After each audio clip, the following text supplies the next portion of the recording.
Kundi la wahubiri kutoka kaunti ya Nairobi limemtetea Rais William Ruto baada ya kutoa mchango wa shilingi milioni 20 kwa kanisa la Jesus Winners Ministries Roysambu kufuatia hasira ya umma, huku akimtaja rais kuwa na ukarimu wa ajabu.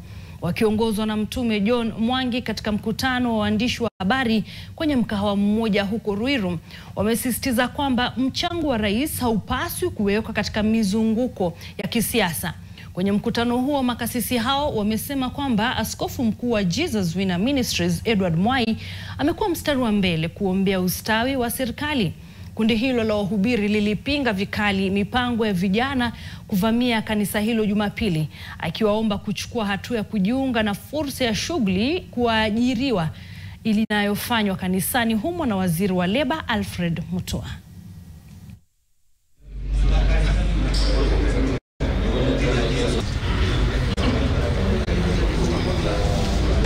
Our president, God is going to bless you as a person, because you went there as a person, you gave as a person, and that is acceptable.